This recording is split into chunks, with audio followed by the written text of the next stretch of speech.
Ladies and gents, how you doing? I'm being denied an easy win today. I'm going to have to talk about a story that nobody else is talking about, which is pretty bad business for most YouTubers. But you know me, I'm like an intrepid journalist. I'll happily bring you the stories no one else will talk about. Well, because usually it gives me the chance to insult people I despise. Yes, I'm that petty. This story I've only seen on the BBC and in the Financial Times, but I first heard about it listening to a Spectator podcast. And it's all about a slippery, seedy little investigation into a journalist that was thought to be digging a little bit too deeply into Labour's backroom shenanigans. This is proper dodgy, this. This is like Watergate type stuff. This is full-on commie. Round up the journalists and put a bullet in the back of their head type stuff from the Starmer government. It's well slippery and sneaky, so we're going to talk about it.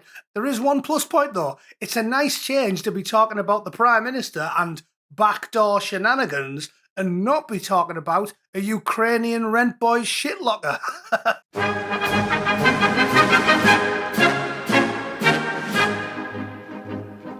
Right then, let's jump into it. This is from the Financial Times. As I said, it looks well dodgy, but don't worry. The Prime Minister's ordered the Cabinet Office to investigate claims about it.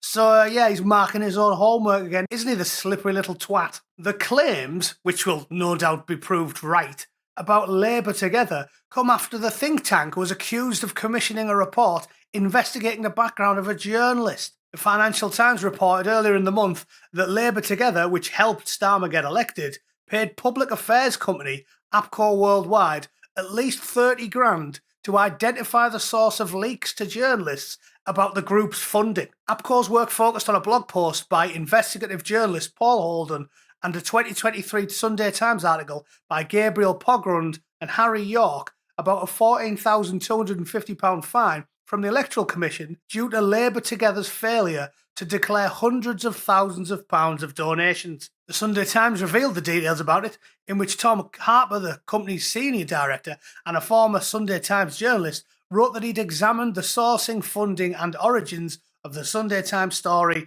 using documents and discrete human source inquiries. According to the Sunday Times, APCO, who's the company being paid by Labour, then made a little dossier about Mr. Pogrund, in which it referred to his Jewish connections, made baseless allegations about his faith, his upbringing, his personal and professional relationships. As you might expect, they've also made numerous baseless claims suggesting possible links to, you've guessed it, Russian state interference, as well as implying that emails and information might come from Kremlin-related breaches of the Electoral Commission.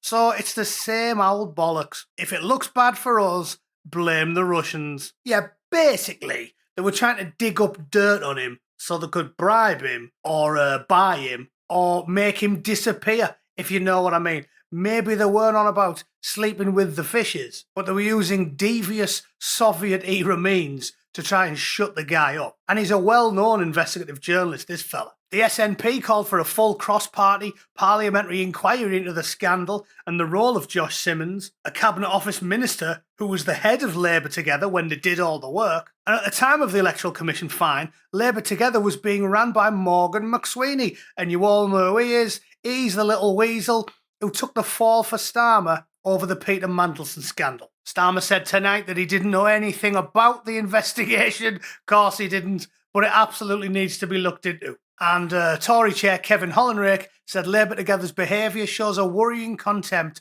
for the free press. Anyway, I'll put the full story down there for you to read, but the short version, it's not behind a paywall so you can read it all. The short version is very simple. It's that if you're a journalist looking into the devious, slithering creatures that work for Labour, activists or sitting MPs, if you're a journalist and you get a little bit too close to the truth, well, they might have to drive you into a cornfield, break your kneecaps with a sledgehammer and bury you in the middle of it.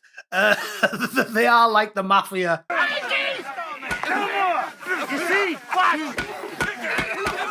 It's exactly what people like you and I expect from Labour politicians, exactly what we expect from them.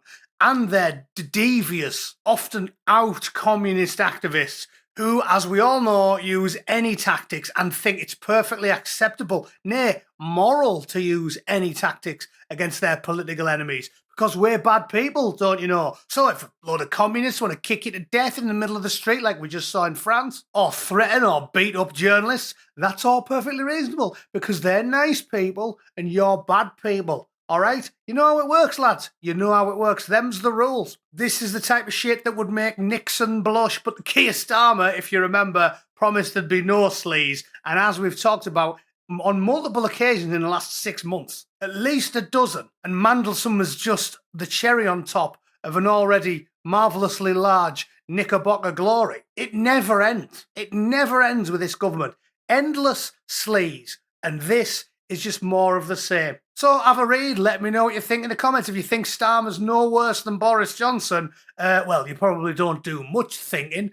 So type something down below because I love reading the incoherent scribblings of the imbecile. All right? Thanks for tuning in, ladies and gents. I'll be back tomorrow. Have a good night. Toodle pip. Cheers.